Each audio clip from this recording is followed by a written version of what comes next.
are four of the nicest youngsters we've ever had on our stage. The Beatles! Bring them on!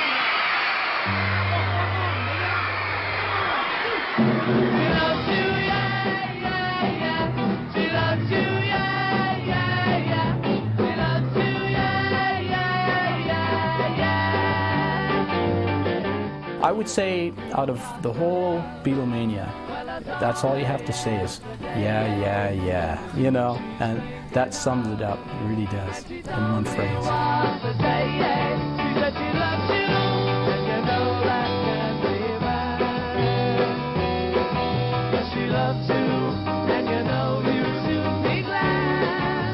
This is one of the great phenomenons of the modern music industry. It's these four guys from a pretty working class background, from an industrial town, have created a whole wedge of music that is one, timeless, two, irreplaceable, and three, will never ever be copied.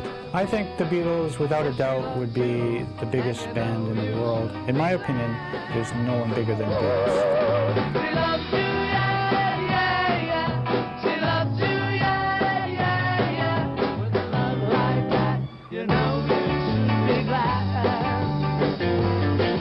They were making great records and were making great music which came from the heart and came from people that teenagers could identify with, because they were the same people. As far as songwriters go, you know, Lennon and McCartney, their music will definitely, you know, live well past the era of our generation. Yes, she loves you, and you know you should be glad.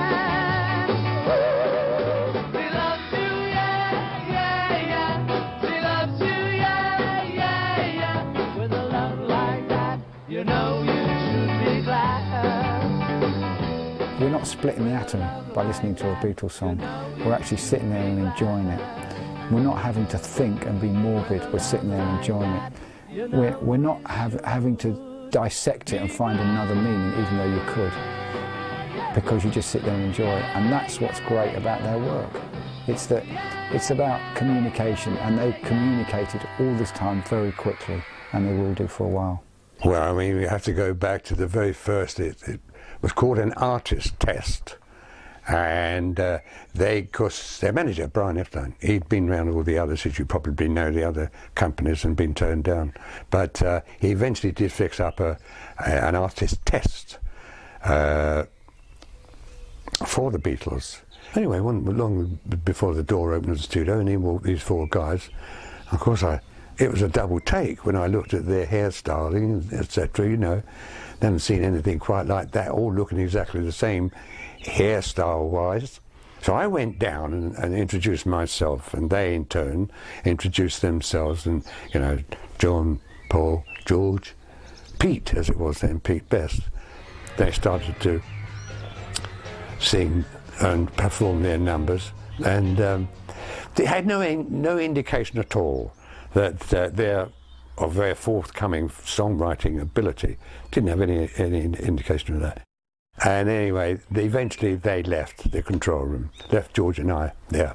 And George said to me, well, what do you think? So I said, well, I've never seen anything. I've tested quite a number of these guitar groups. I've never seen anything like these guys. I know what we've heard today is, you know, pretty rubbishy, I said, but I think we ought to sign them, because I think there's more to come. So George Martin then said to me, all right, I'll think about it.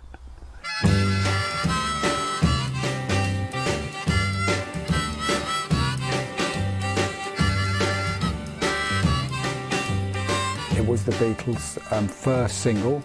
It was the first time you heard John and Paul sing. It was the first time you heard classic Beatles middle eight. It was the first time you heard band sound developed. Love Me Do is pretty unusual in terms of Beatle tracks, because what you always remember is the harmonica lick, which I think was nicked from Bruce Chanel's Hey Baby, if I'm not mistaken. It lays heavily on the second and the fourth beat in the bar, but that, which gives the whole thing the groove. And it immediately diffuses all that kind of sugary sweetness that McCartney was addicted to. There was something so basic and simple and honest about this wonderful sound, Love Me Do, blasting from the jukebox, compared to, say, all the Tin Pan Alley songs that you were used to hearing, or even the old-style rock and roll tunes. I mean, if you go back to where this sort of style begins with rock and roll in the mid-50s, then it was the energy and the crudeness of that was absolutely crucial in the whole style catching on. But by 1962, we lost that. So in a sense, there was a rediscovery of that sort of crudeness.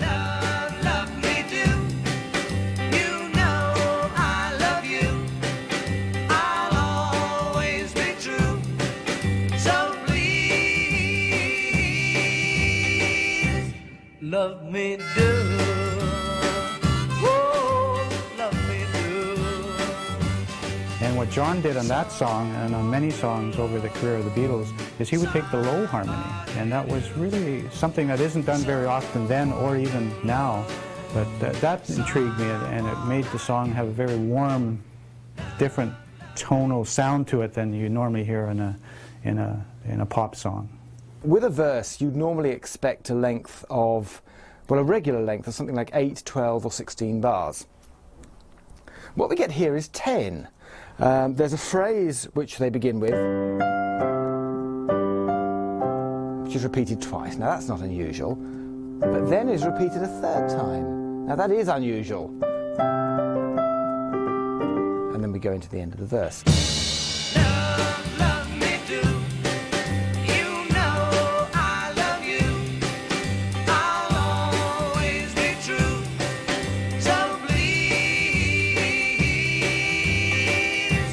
Love me do, oh, love me do, yeah, love me do,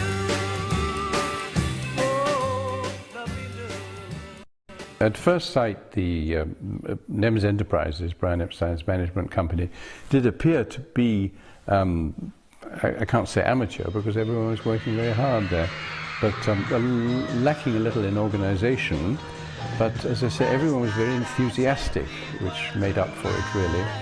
And I don't believe that any great errors were made in promotion, contractual relationships and so on. No, it worked very well. It worked very well. Please Please Me, the second Beatles single, the first #1.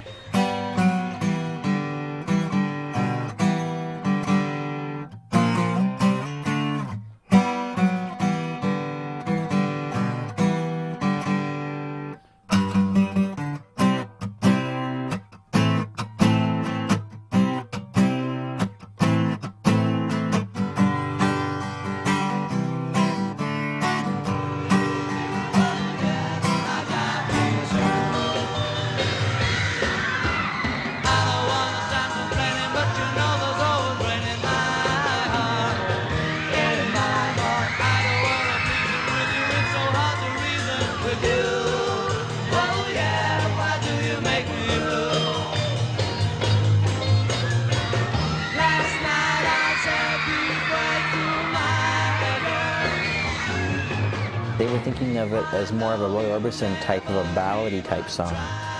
George Martin decided that no, we should speed it up a little bit, you know, and give it a bit more of a faster pace. And I think that was the success of that song, is the fact that you know, Martin could see something more in that song than when the Beatles first brought it to him.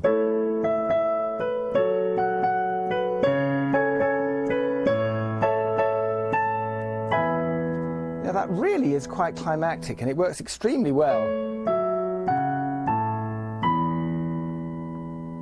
Very, very simple. It's basically, it's a very overtly sexual invitation from Lennon. You know, there's sort of the way that when it gets to the chorus, it's come on, come on, come on, come on, come on, come on, please, please me.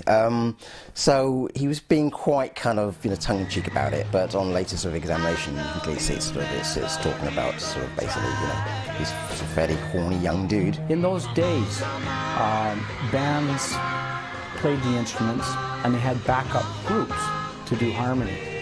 And it was almost unheard of for just the players themselves to be also doing all the harmonies and all the singing. It's rather like when you hear a choir, a church choir, you get that feeling of warmth and contentment coming from it. And also, I think this is part of the Beatles' secret, really, is that they seem to be singing directly to you, and that song really kind of sums up that feeling.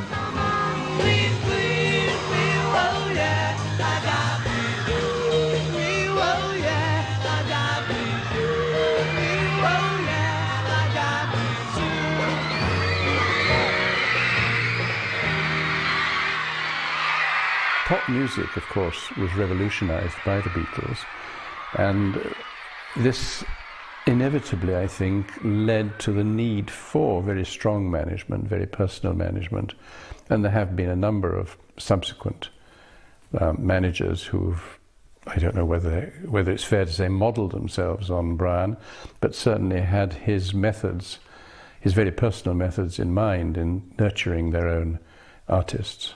Until the Beatles came along, the album chart was more or less the preserve of West End musical soundtracks, Hollywood soundtracks, balladeers, crooners. So while we look back at the albums now, and it's hard to judge what their impact was, I think certainly running through the 60s, the albums became more important because the Beatles were important. We then did their first album, which we finished up doing in one day. That was 3 sessions, 10 to 1, 2 to 5, 7 till 10, in one day, 13 tracks.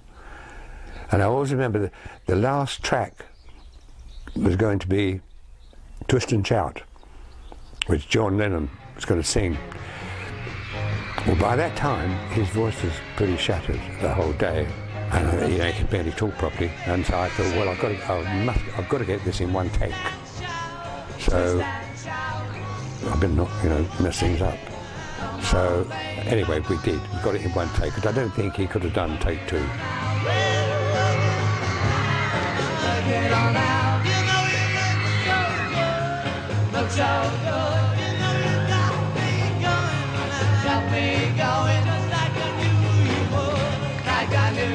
It was a really wise choice by George Martin and the EMI to not to put the sort of onus on the Beatles to come up with a whole album's worth of material, because I don't think they would have come up with as good an album. It was intended to present the Beatles, being it was their first album, as a kind of a live feel as to what they were doing in their live shows. It doesn't matter whether the song is an original that they've written at the instruments, or whether it's one that they simply like the vocal of, or they like the harmonic pattern of.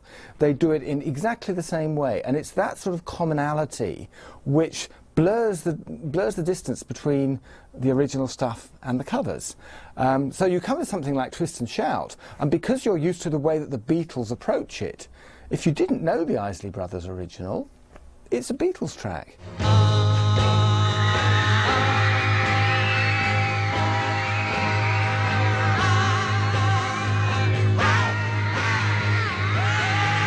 It's hard when you're a big fan of somebody to copy their work, because you never imagine you can do as good a job as what they did. And I think the Beatles surpassed it easily. Isley Brothers do an awesome song, but really the Beatles version, there is something about the energy and the fact that it opened all their shows when they played in North America. Definitive version in many ways, especially with the John Lennon's screaming vocals and Ringo's powerful explosions at the end when he finishes it with a couple of powerful snare drum beats. It's still a great performance of that kind of soul anthem.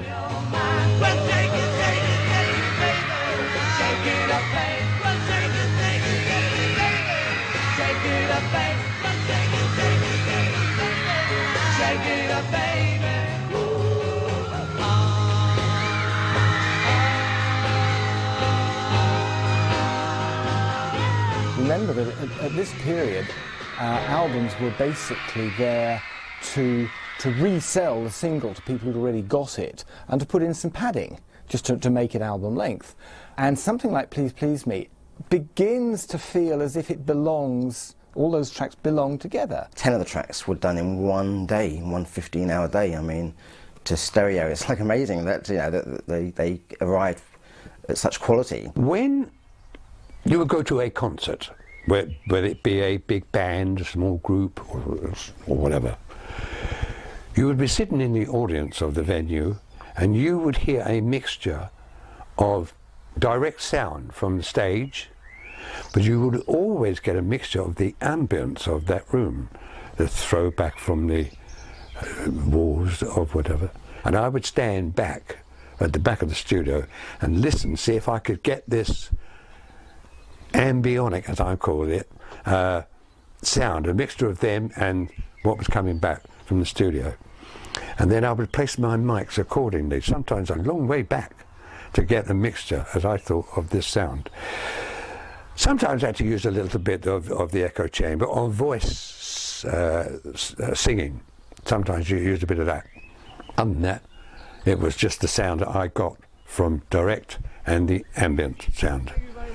And that's how I developed that sound of the Beatles.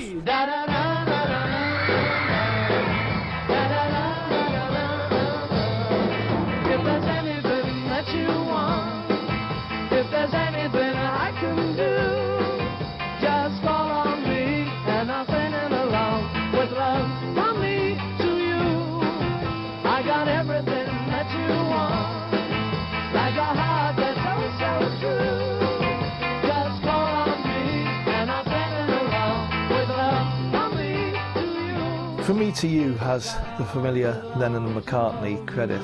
And in those days, Lennon and McCartney actually did write the songs together. They were on the road touring extensively, and so the half an hour here and 20 minutes in this hotel room and 3 hours before this show, John and Paul were sitting down and writing some of these songs that would cement the Beatles' musical sound. And most songs are 2 verses, then a chorus, and then a solo, and then it's repeated. But they go right into the chorus right off the bat, and then go into a verse. And it brings some excitement to the beginning of a tune where you kind of go, whoa, what's that? And it's got the trademark in the middle of it from the Beatles, you know, which they were well known for. And if you look at the construction of it, it's a very cleverly constructed little pop song. 8-bar verse, followed by another 8-bar verse, followed by an 8-bar middle 8, let's call it, and then another 8-bar verse. So you've got a standard AABA 32-bar form, which is not a key element of rock and roll as they would have inherited it, but it comes from the sort of Tin Pan Alley tradition. They'd sort of gone and looked into jazz, standards, classical music, and looked at how material was constructed. And they've come up with, you know, From Me to You, and it became a winning formula, and they employed it sort of countless times later as well. They're beginning to get a formula, but it's the middle 8s and the verses and the changes from the verses to the chorus that give them the keys, and the harmonies between John and Paul, which make it very clever. Construction is all important, really. It's just the sort of interplay between the voices, and the message of the song is like From Me to You. What a wonderful way to establish a relationship, really, not only between the guy and the girl that they're singing about, but also between the band and its audience. Somehow the Beatles are giving you something. Just call on me and I'll send it along with love from me to you, to you, to you, to you.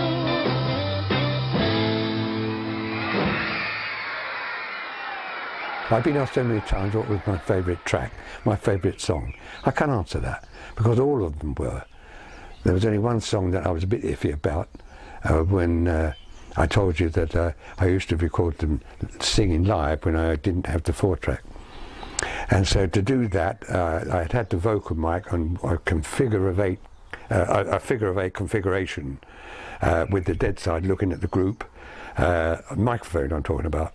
And in front of that, I would use a music stand where they would put their lyrics, handwritten lyrics, to both Paul and John could glance down and refresh their memory with the lyric. I set them up on this particular session, and I went down later to check that all the mics were in position, and by this time they had put a lyric on the music stand. So I thought, oh, it'd be interesting, go and have a look. And I went and had a look, handwritten, and it said, "She loves you, yeah, yeah, yeah. She loves you, yeah, yeah, yeah. She loves you, yeah, yeah, yeah, yeah." And I thought to myself, Christ, this is going to be a funny sort of song.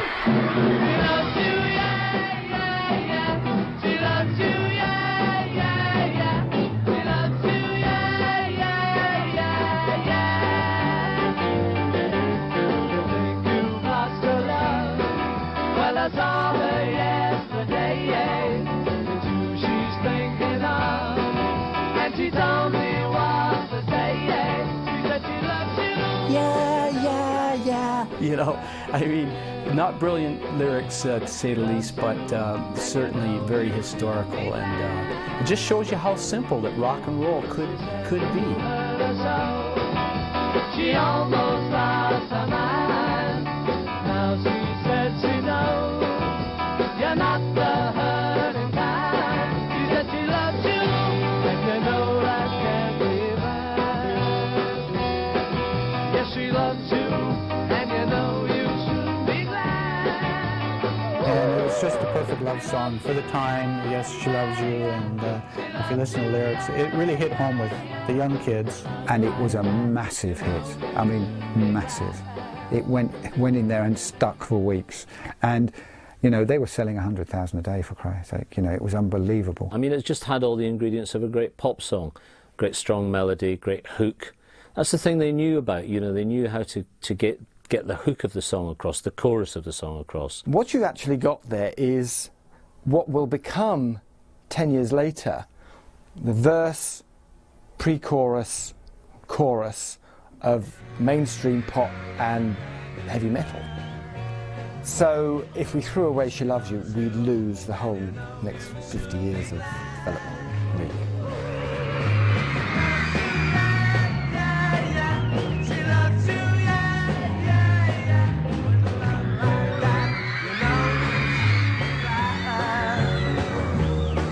What's great about the track overall, my favourite aspect of the track is the Ringo's drumming. I think it's really like superb, and you know, Ringo doesn't really get the accolade he actually deserves, I think. Ringo has said about himself that he can't play a drum solo to save his life.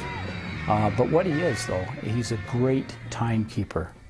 And if you listen to some of the outtakes that have been released through the years where there's breakdowns, it's never Ringo's fault. What you needed was a solid backbeat. He could certainly do that. A rock and roll feel.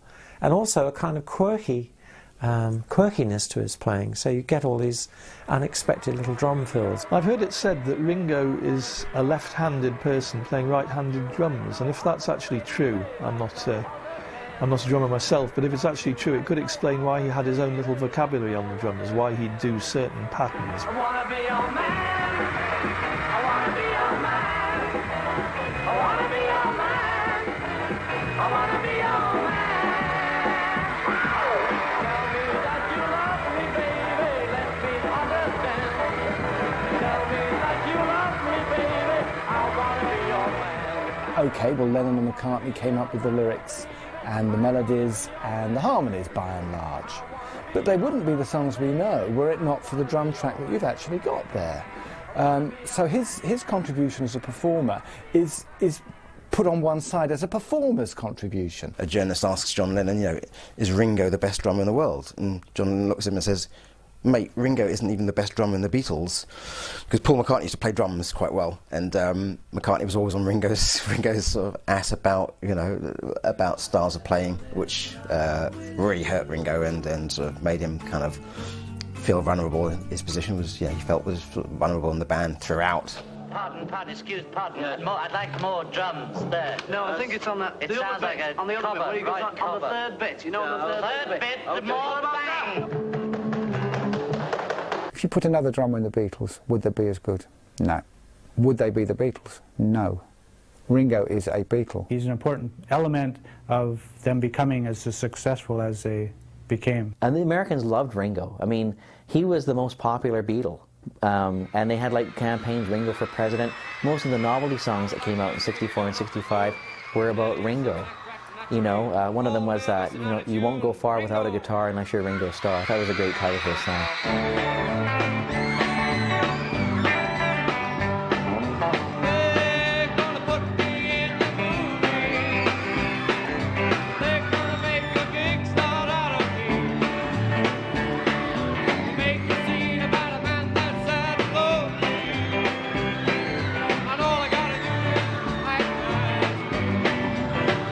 Brian came to America, came to New York to suss out the American scene with the thought of bringing the Beatles over to America, where they were becoming, people knew about them. There was such a buzz in England that it had penetrated the American press.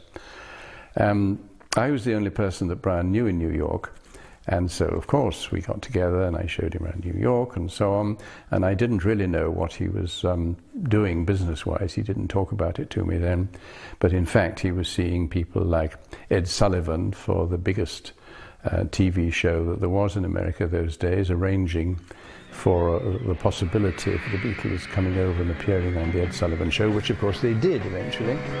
Oh yeah, I'll tell you something I think you'll understand when I say that something.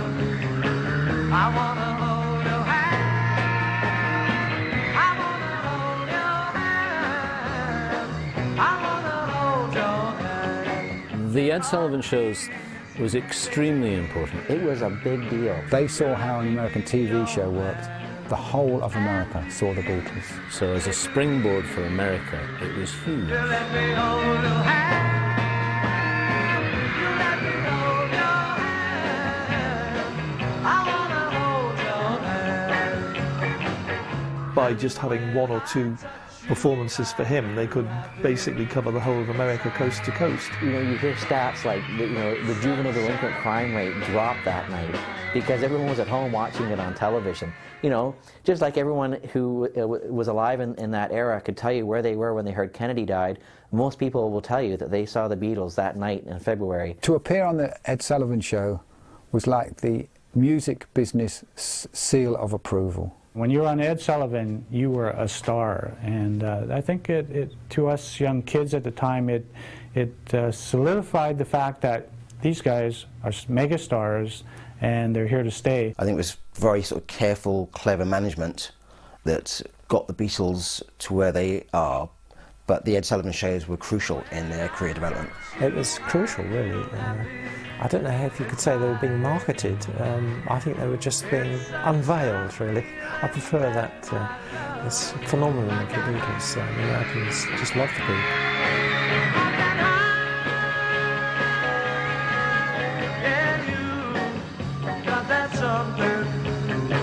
I think you'll understand when I say that something. I wanna hold your hand. A lot of people that grew up in that era, especially people that later went on to form bands, the very first time they saw the Beatles was on the Ed Sullivan Show in February 1964, and that was the song that was #1 at the time. And for a lot of people, they equate the early Beatles with I Want to Hold Your Hand, especially in North America. That song really defines an era. It was actually quite a lot slower. It was almost like a ballad when they wrote it, and George Martin lifted the tempo, and that's what made it click straight away. It's just a very cool, simple subject matter, which was very well done in the great Beatles way, with great melodies, great middle eights, just very well put together. And when I touch you, I feel happy inside. It's such a feeling that my love I can hide, I can hide, I can hide. Yeah, you got that something. John Lennon plays what would be considered almost as prehistoric heavy metal, kind of a rhythm guitar track. Very aggressive. It's got a really strong melody against the chords. And that's why I think a song like that stands the test of time, because of the power of the melody. It may have been a simple song, but the way it was performed and the combination of the two, plus of course the visuals, remember that television was beginning to come into its own then, that really the Beatles made each and every song of theirs their own. The vocals explode into almost an orgasmic kind of a finale. It just keeps growing and growing, and you know, it's just the most important thing in his life is he's got to hold that girl's hand, and he really, really means it, you know. I think you'll understand when I feel that something. I wanna hold your hand. I wanna hold your hand. I wanna hold your hand. I wanna hold your hand.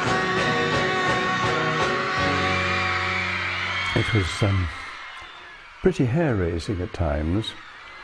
I recall, in fact, that the first time I saw them, before I was working for Brian, in fact, was in New York, when he had negotiated for them to appear in Carnegie Hall, a very prestigious venue in New York, where the New York Philharmonic Orchestra appears and similar classical occasions. I had a seat, I and I guess a friend had a seat behind the band, looking out at the main audience. There were quite a number of us behind the band as well. And really, one could hardly hear a sound of the Beatles. The cheering, the shouting, the carrying on, the screaming was so extraordinary. All My Loving, for me, is one of the great unsung heroes of the Beatles era, that early era. It's such an unbelievably great song. Close your eyes and I'll kiss you. Tomorrow I'll miss you. Remember, I'll always do. And then while I'm away, I'll ride home every day, and I'll send all my loving to you.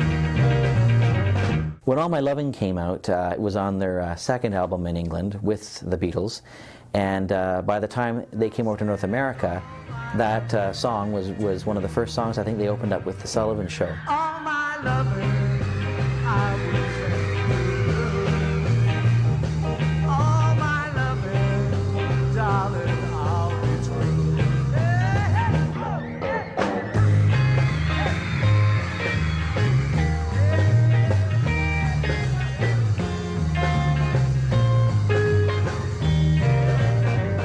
It was a key song in the Beatles' career. It was just the right balance between kind of schmoozy romanticism and kind of professional, quite hard-driving rock band. And there's a sense in which they're taking further what they have done previously, because instead of basically 4-chord loops, which is what we'd had up to this point, you have a much longer pattern. Gosh, it sounds like organ music like that, doesn't it? But that's what they're doing. That's the underlying pattern. You have an 8-chord sequence.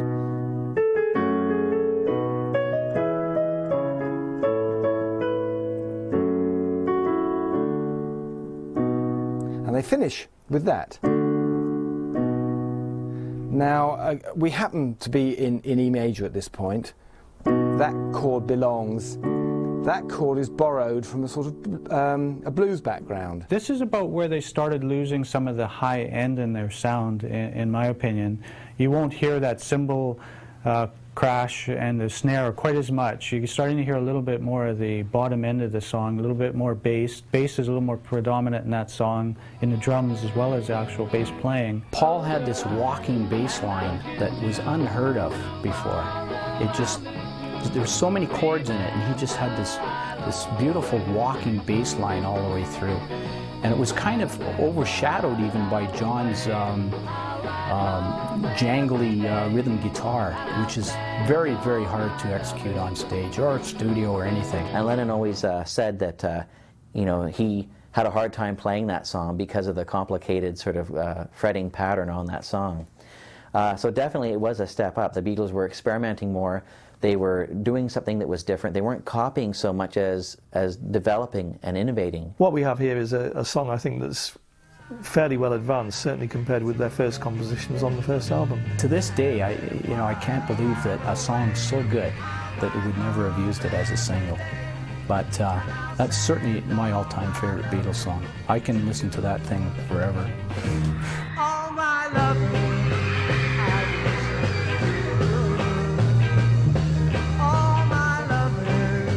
darling, I'll be true. All my loving, all my loving, all my loving, I will send to you. By then they could have easily written the whole album, but I think obviously because again they're a new band still, even though they were knocking out number ones like anybody's business, they still obviously had people around them still didn't trust them to write a whole album full of their own material, which I think is a bit sad because I think they could have. You couldn't yet get away with an album of entirely self-dependent material. So you actually had to put in some standards in there. Things like Money and Roll Over Beethoven work well because they're the sort of rock and roll stuff that the Beatles have been playing for years. They're very familiar with that sort of style, and they're beginning to turn out things in their own style.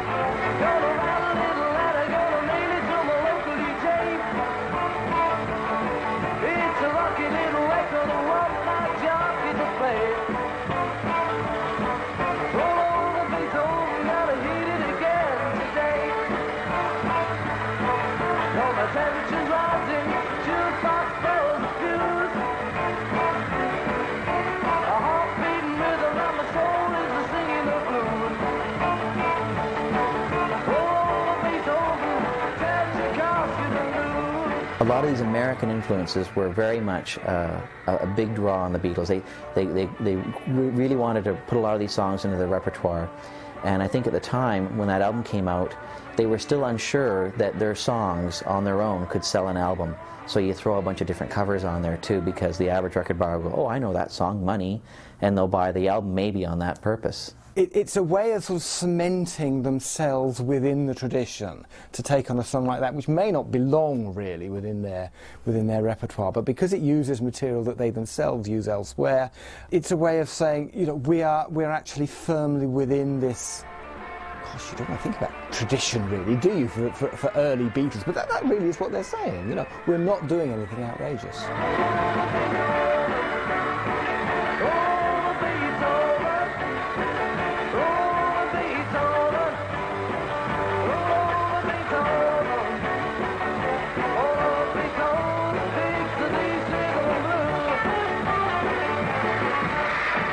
Well, that was a hard day's night, you know, kind of thing. And John and Paul go, hey, there's a song, you know. I mean, what a way to start an album. You know, this was still a world where you expected introductions, proper introductions to songs. And all you get is this dissonant chord, which rings and actually suggests nothing about what's going to follow. I mean, incredible. It's been a hard day's night, and I've been working like a dog. It's been a hard day's night. I should be sleeping like a log. But when I get home to you, I find the things that you do will make me feel alright. There's no way that you can't actually just hear the beginning of that song and know who it is and what it is. It's a brilliant song. This was the start of bringing in the slightly tougher approach and then juxtaposing it with the slightly sugary, more sort of softer middle section. There's a sort of bit of a slight humour in there as well. It's not completely, you know, sort of just Hard Day's Night sort of play on words. So it's still got a little bit of the kind of sort of romantic Beatles sort of theme running through it, but it's kind of much more confident. And it was a step forward in melody and the way the backing vocals were arranged. Very, very good song. And yet it came from such simple beginnings, right? A funny phrase that was said in passing to a song that was written in an evening to, you know, to being recorded a couple of days later, and, you know, the title of a film and stuff like that. It just shows you how the Beatles had progressed in such a short period of time and could also deliver the goods so quickly. So why on earth should I moan? 'Cause when I get you alone, you know I feel okay. When I'm home, everything seems to be right. When I'm home, feeling you holding me tight, tight, yeah. It's been a hard day's night, and I've been working like a dog. It's been a hard day's night. I should be sleeping like a log.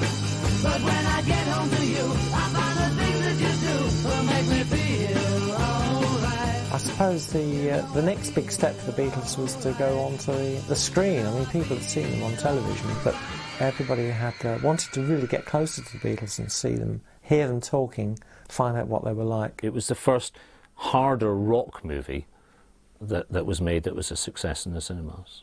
One slip of the razor and...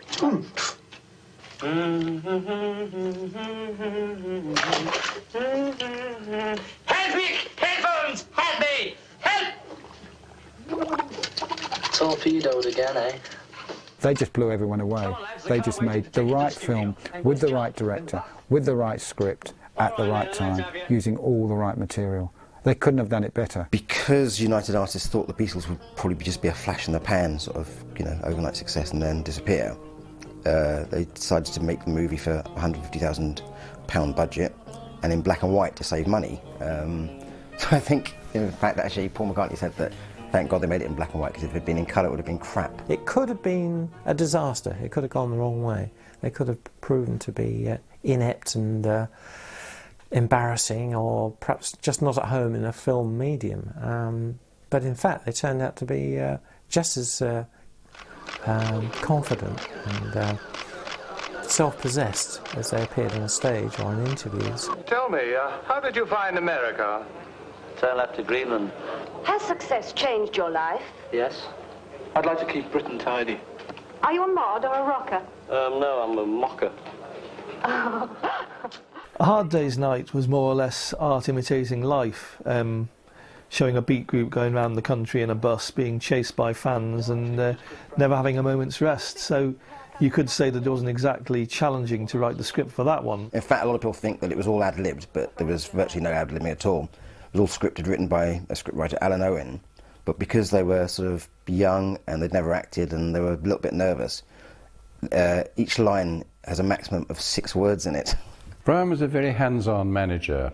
He was their greatest fan, and he had their interests at heart in every conceivable respect. He went with them on tour everywhere. He discussed with them deals that he was making on their behalf.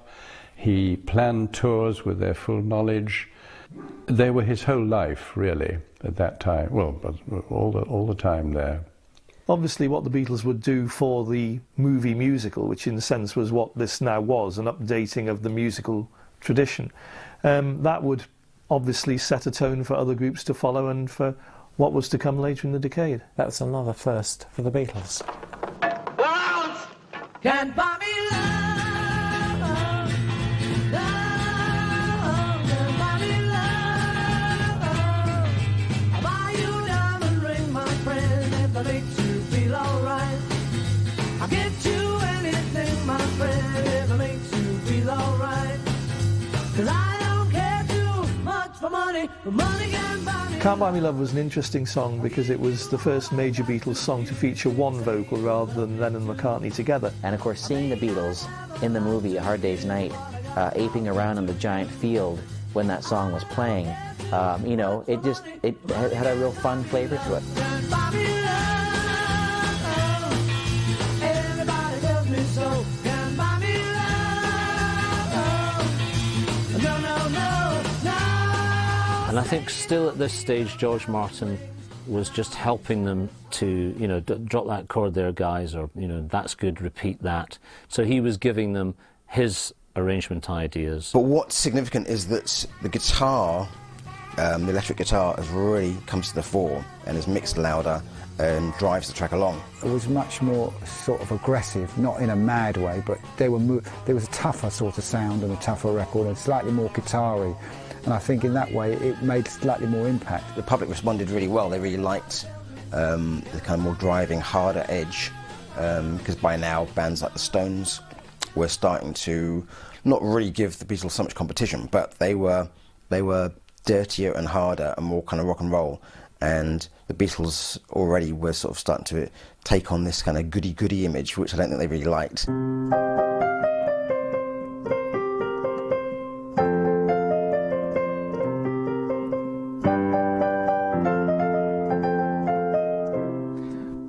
So you've got the blue third, and you've got a melody which is falling all the time, and it's scalic.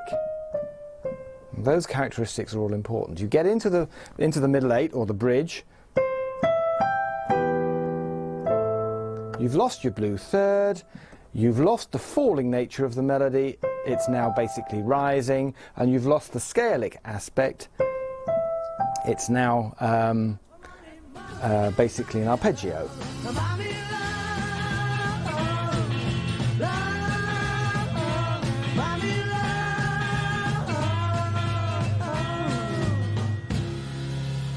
I suppose you realise this is private property.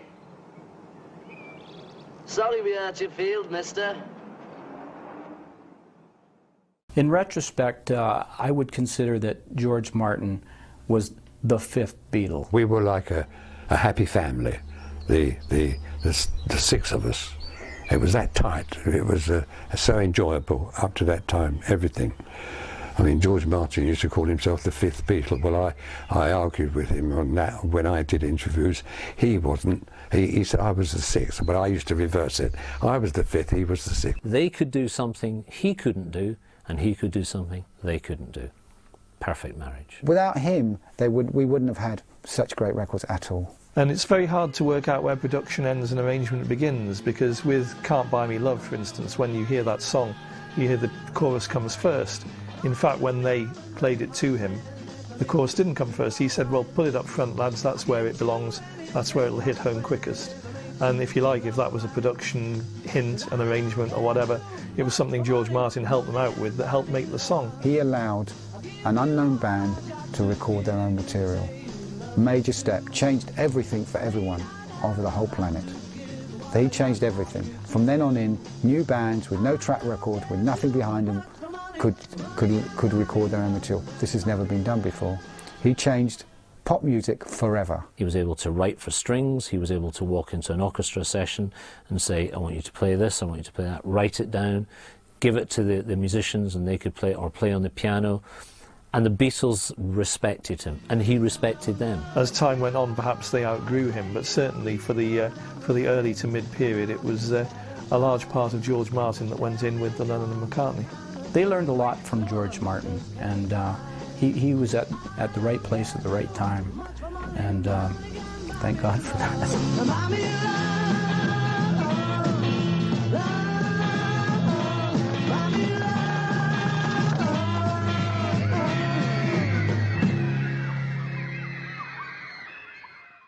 I'm not sure whether to say it's an improvement to the Hard Day's Night album because it's entirely Lennon and McCartney compositions. I actually think there's more consistency there because this is all their own material. It was great to listen to an album that was all new. It wasn't covers where, oh yes, I've heard that song, great cover, but I've heard the song. And I think it was a landmark in that sense where you knew they were here to stay. McCartney is an amazing songwriter and an amazing bass player because he plays a melody on a bass, which people don't see. His bass playing is really, really clever. He did things that no other bass player did at that time, and probably very few do today. People didn't really notice the bass much before Paul started playing it, because he usually played quite high up. You know, it's a kind of light sort of swinging bass playing, really. It kind of has a singing quality. His bass playing reflects his vocal style in many ways. Well, she was just 17, you know what I mean, and the way she looked was way beyond compare. How could I dance with another? Oh, since I saw her standing there. He started creating melodies, counterpoints to the guitar, which really added to the vocabulary of someone who would learn the bass after him. Yeah, Paul McCartney's really quite an interesting bass player. For instance, one of the things he might do when he was playing is if he's playing over a C chord, the first bar he'd play the C root, the second bar he'd move to the third of the chord and play the E root. If he was playing over a G chord, first bar he might play G, and then he'd move to the B. So there's always this climbing feeling, and he had a great ear for doing it, all that sort of, taking something and making it a little bit more melodic without it being complex. I fell in love with her. Now I'll never dance with another. Oh, since I saw her standing there. Well, since I saw her standing there. Oh, since I saw. Hit songs before the Beatles were more or less Boy, Girl, Moon, June, something based on what a guy would buy his girlfriend, or possibly vice versa. So when the Beatles took up their songwriting pens, it was obvious to carry on the tradition that they knew all about. It is the Beatles locking into what everybody else was singing about, and presumably what their audiences wanted to listen to songs about. It was to do with with them speaking to their fans. And when you look back, I guess it was a bit repetitious, but at the time, nobody noticed. Him and John would actually sit down and they'd think like, if I was a teenage girl, what would I want the Beatles to sort of, you know, say to me kind of thing, or what would I want? And so they were really aware of that sort of thing.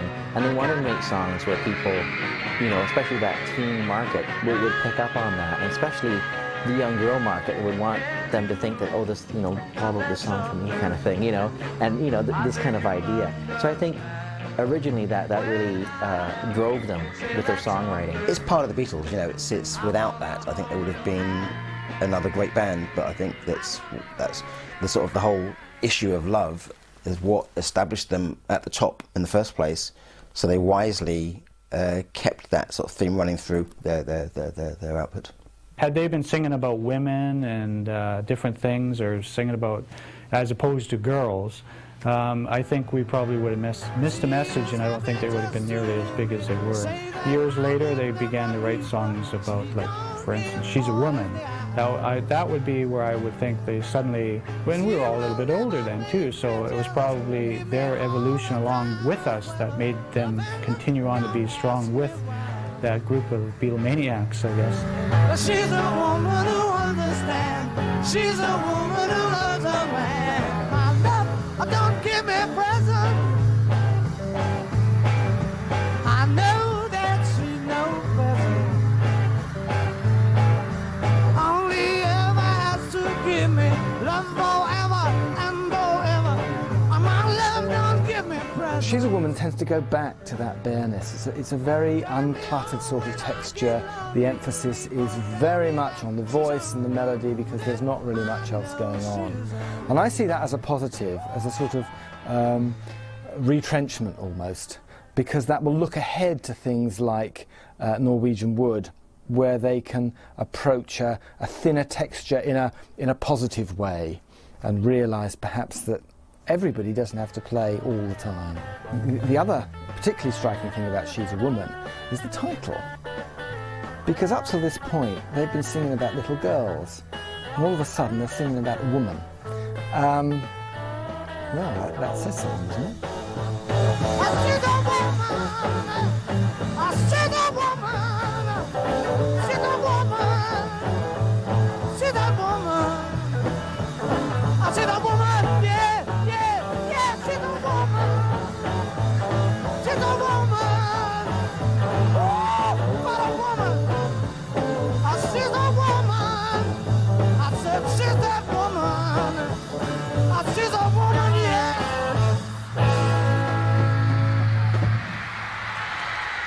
I Feel Fine will always be remembered for the feedback front. Big mistake, very genius to leave it.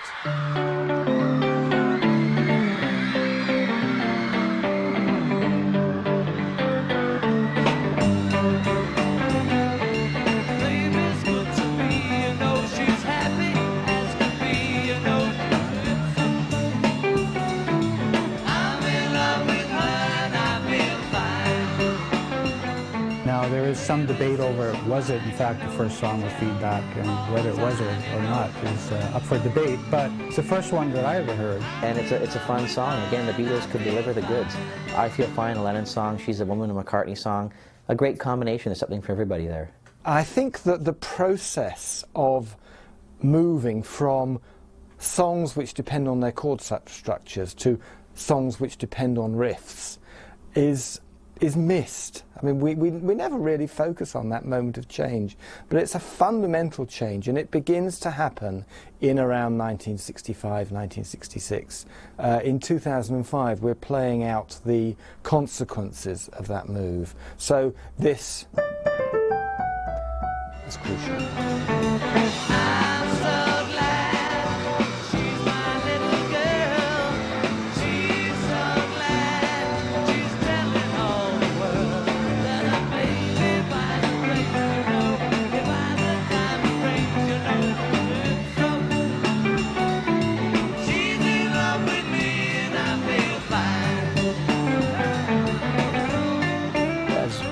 Opposed to their earlier albums, the songs were a little bit uneven. It's actually the last one I ever bought because I didn't know anything on it except 8 days a week, and having got hold of it, I've never listened to it again. I saw the Beatles twice at Hammersmith Odeon on their Christmas shows. You couldn't hear anything. The noise was mental. The girls were wetting themselves. It was all getting silly. Got to remember, back in those days, guitar amplifiers were 30 watt. You didn't really have the amplification systems that you have now. You didn't even have the amplifications you would have at the end of the 60s. So really, when it came to playing live, the Beatles were always onto a loser. In a lot of cases, they had to just kind of wing it and hope that they were all playing together. When you listen to the old tape recordings of these performances, they did pretty darn good, you know, considering they couldn't hear themselves.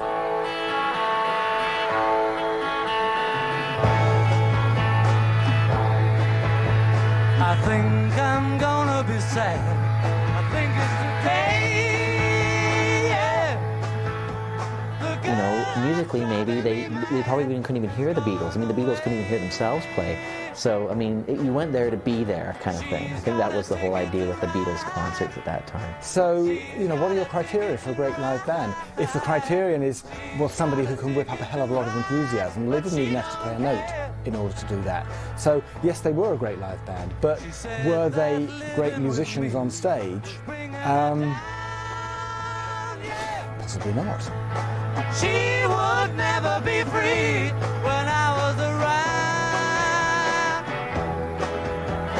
She's got a ticket to ride. The next time I saw them was at Forest Hill Stadium, and there the audience, the kids in the audience, were very excited before the Beatles arrived, and very sensibly they came by helicopter because the roads were all snarled up with crowds getting there.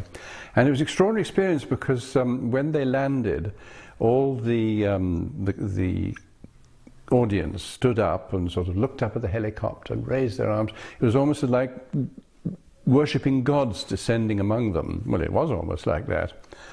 And then the performance was great, as always. The screaming was loud, as always. And after the show, I was leaving, walking away with my friend. We had not come by helicopter.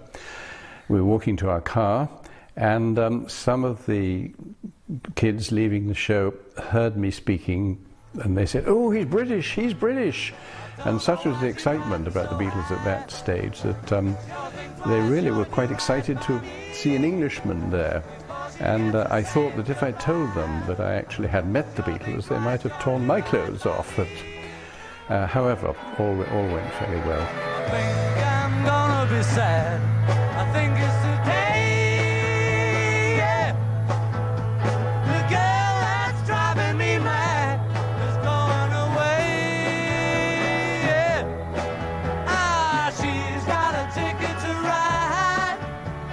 She's got a ticket to ride. They were a very good band, but they were never given the chance to be a good band once they became really popular, because you could just hear nothing but screaming. I only saw them when everyone was going mental and potty, and it was a great privilege to say I've seen the Beatles, but I didn't actually hear them. The Beatles played rock and roll very well, and they also came up with these extraordinary original songs which didn't talk down to people. I think that's the important thing. That's why the Beatles struck a chord with so many people, not just teenage girls screaming at John and Paul, but the whole adult world as well loved the Beatles very quickly.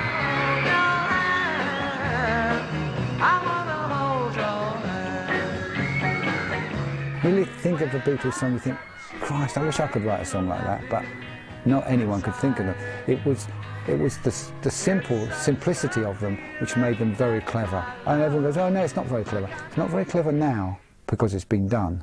But remember, they opened those doors, no one else did. Oh, please, say to me, you let me be your man.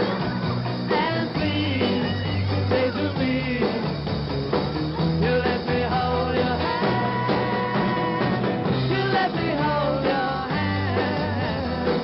I wanna hold your hand. When once they did that first album live in the studio, the next albums after that they wanted to play with some of the controls themselves and get behind the console, and I think that had a huge impact on their sound and their growth, and I don't think we'd be listening to them today if they just remained in the studio and somebody else was behind the glass in the engineer booth. The fact that the Beatles wanted to get in and control what their sound was going to sound like had a huge impact on their final outcome of any of their albums.